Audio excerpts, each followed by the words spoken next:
Good evening, ladies and gentlemen. I'm meadsy69. Welcome back to another OP replays. Now, yesterday we saw a couple of heartbreakers for you. We had a heartbreaker in the leopard one, and we had a heartbreaker in the waffle. Well, today we've gone reverse. We've got all reversed on that, and we have the exact same tanks, but with a different outcome. So, of course, we have the leopard one, and we are watching Neck Romance. Neck Romance. We've seen him before from the Feast clan. Great player, absolutely great player, and he is driving on Black Goldville. He's gone to the right side. Now, this game is, I was watching this thinking, how the hell is this red team coordinating? Because the red team absolutely do brilliantly, at least until the end. Now, he's pushed to the right side. Now, if you look at the mini map, like his team, there is some players around here, but there are a couple that have gone to town. Now, you do see that a lot with this map now. Most heavies will go to town instead of coming up by the caves. Now, the red team, there is red all around this side of the map. Now, an E3 is not a tank you want to look at sidewards in a leopard one. Now, seeing as there is so many red tanks around this side of the map, like, I was surprised that he hadn't rushed away quicker, to be honest. Now, he wants to poke out there, but poking out with all them red tanks there is probably not the best of ideas. I would have been gone a long time ago. Now, the Hurry has made a move for it. He's made a run for it, and now our leopard one, Neck Romancer, has made a run for it along with the Sheridan. Now, that unfortunately leaves the VK72 on his own, but you know what, if they stay there, they're gonna die. So they have to rush away. Now, with the mobility of the leopard one, he's able to get around literally the whole of the red team. They are all in the caves, bar this FV4005 and bar the object 263. So now, with his position, he has now isolated this FV4005. Now, he is going to poke out, and he does take a shot from that guy.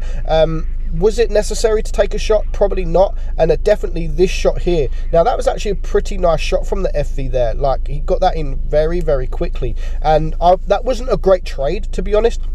That wasn't really a great trade. He lost most of his hit points to take out that one tank. So now he is only on 700 hit points. Now, this is where we're going to see the red team just flourish. Like, absolutely brilliant gameplay. And I love to see this kind of gameplay. They've all rushed the Hurry. And then, you can't quite see it, but if you look at the hit points of the WZ113, he was full hit points. Now, because of all these guys have just completely rushed him, his hit points have just literally vanished. He was full hit points and then just gone. I absolutely love that kind of gameplay where they just all rush, they work together. There is no platoons. I mean, to see them work together the way they did was amazing, and I do like to see that kind of gameplay where they literally just work together as a team. They all rush together and they just destroy the reds together. So at the moment, it is a 4 versus 6. There's a lot of tanks to deal with, and there's a lot of hit points to get through. Now, what can you do in the leopard one when you're only on 700 hit points against 7 tanks or 6 tanks, and there's only 3 of you? Now, he's going to use this mouse here. He's going to sit at the back, and he's just going to farm up some damage. Now, the object 263 is the great choice because he's the lowest hit points, and he does manage to clear him for his second kill. And now he's going to go for the next lower hit point tank, and that is the Vickers Light. So he's going for the right targets here, and because there's so many tanks around, they are all literally going for this mouse. Now, he's still got 1,000 hit points, so he's kept his hit points a lot longer than I thought he was going to keep his hit points, and there he goes. But now he does manage to take out the WZ121. Now, the Vickers is probably the next target to go for, but at this point, if you look at the match, the IS-7 almost full hit points or half hit points, the E3 full hit points, and the Sidewinder there just getting absolutely torn apart. There is just no way the outcome of this game could go into the Greens' favour. If the Sheridan gets out of there without taking any hit points, and they manage to take care of that the Vickers, then, you know, who knows?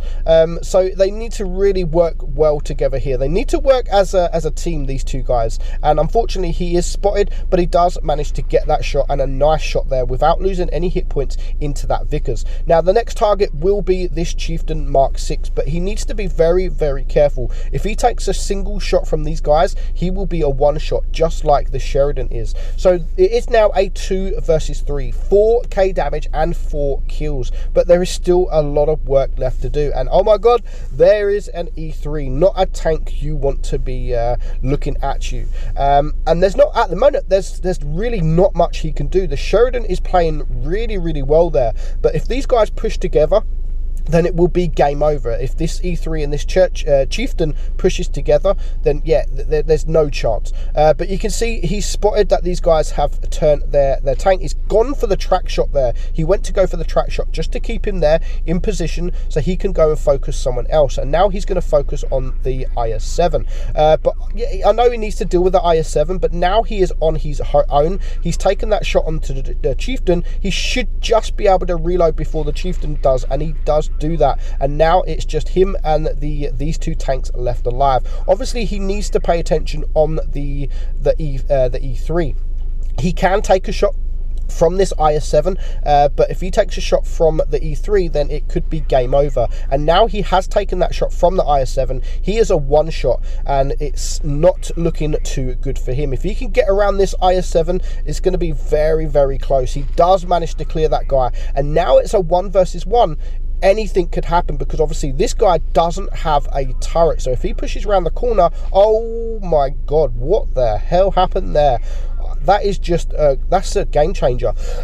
That miss there, absolute game changer. And now he can just use his DPM, circle this guy, use the mobility, and once you get behind a tank like this, there is literally nothing this E3 can do. Very, very close, but the E3 really did mess up there. But what a lovely win. 7 kills. How the hell was that a win? Wow, absolutely amazing. Very well played, and he ends on 8,100 damage, a well-deserved Kolobanov, and almost 2,000 base XP. Now, fair play to the Sheridan as well. He put up a good fight with the Leopard one. So absolutely amazing to see that kind of pullback. They pulled that back so well. So next up, so thank you Necromancer for sending me that in. That was a proper Leopard 1 battle, just what I like to see. Next up we have the Waffle, and we are driving, well, who is this? STRV 10 on Port Bay. So yeah, it is a tier 10 game, and there is 2 medium tanks on his team, 1 medium tank on the enemy team, so they could potentially take the river. Now, I always say on this map, like, if you go left, you need your medium tanks to take the river. If you've got less medium tanks than the enemy team, then left is probably not so good. And the way, if you go left and none of your team take the river, then most of the time it is going to be a loss. But you could counter that strat by going right, because that way the medium tanks really can't do nothing. Straight away, that was an unfortunate bounce on that T62. That would have he needed that to hit, really. But there is a couple of medium tanks over there, so the T62 will be isolated on his own. And as they've said, the Mouse and the Mushin have actually gone to town, but because they've said that, that's actually dragged these 3 guys in. So yeah, it's not looking too good for both teams at the moment. We've got one guy, or 2 guys in the Mouses gone to the town, and that's great for him because he's now able to get some side shots whilst his heavy tanks deal some damage as well. So I would at this point, I would probably definitely do what he's doing and go for these 2 tanks in the middle, because they're not in the best of positions. He's got all the time in the world to aim at this guy, and obviously there's quite a few hit points to get through, both with these Moishans. So of course the T62 is over there. I'm surprised he's still there, to be honest. Against 2 medium tanks, they haven't really done too well. If he gets this shot, is he going to go for the shot? He is, and he actually hits that. Absolutely amazing. But there goes the E50M. Now his other STB1 needs to push that corner. He has to push the corner, and he does manage to take that T62 out. So now, because of that corner has been secured, he can now deal with these heavies in the town, and it's not looking too good for his team at the moment, but also it's not looking too good for the red team. So at the moment, I just have no idea who is going to win. Now the Moishan is he's getting some free damage here. I mean, he's on 3k damage, and because of these 2 heavy tanks in town, he's just managed to farm up all this damage. But he's put himself in a great position to do this, and again, no one wants to look at him because of all the heavies that are around them. So he's just sitting at the back here, just enjoying life. Like, yeah, he's absolutely loving it. And this motion is going to get taken out. So it is now a 5 versus 4. The T57 Heavy has pushed the STB1, who is a one-shot, but of course the STB does manage to take that guy out. So 4k damage and just 3 tanks left alive. Now there goes the STB1. So the Conway, that was actually a nice shot there from the Conway. So there's still quite a bit of hit points left, and it's a 4 versus 3. His team, I mean, they got enough hit points to deal with these guys. Excuse me. He's still full hit points. So but again, like I said the other day, in a waffle, even if you're full hit points, your hit points could just vanish just like that, especially when there is a waffle and a Conway on the enemy team.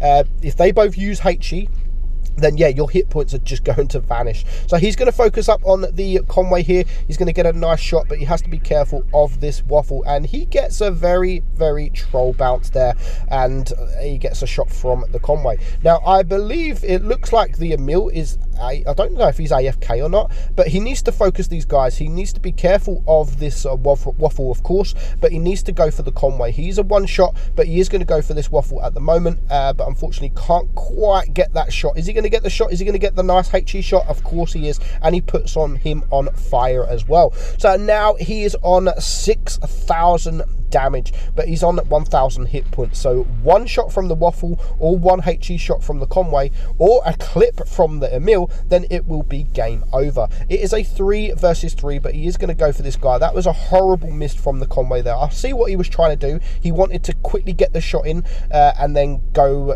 hide around the corner before he gets shot, and as we can see, the Emil 2 here is AFK. So he's just going to sit behind this guy. He's going to use the HE just to farm up a little bit of damage, and 1,100 damage. That was a nice shot indeed. Not sure what's happened with this Emil. Was he AFK from the start? Who knows, but you need that little bit of luck every now and again, he's going to get a nice juicy HE into him, and hopefully the E75 actually takes him out. But the E75 is actually leaving him. He's on 8.5k damage now, and fair play to this E75. The E75 has just basically sat there and you take the kill. You take the kill. It looks like you've had a good game, and you've had and yeah, there goes the M yo, and yeah,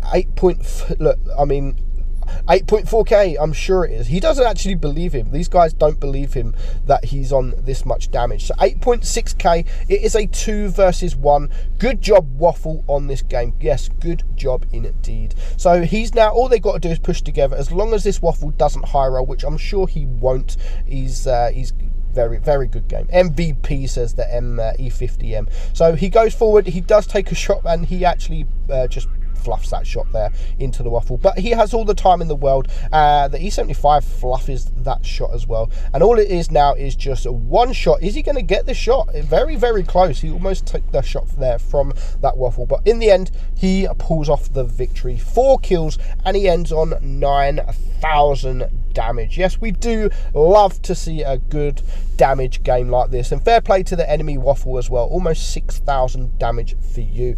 So thank you guys for sending me these replays in. I hope you guys enjoyed it. It's nice to see a win, better than yesterday where we had 2 fantastic games in these 2 tanks, but unfortunately they weren't a win. But today we have the win. So I hope you enjoyed it. I'm Meadsy, and I'll catch you all soon. Bye bye.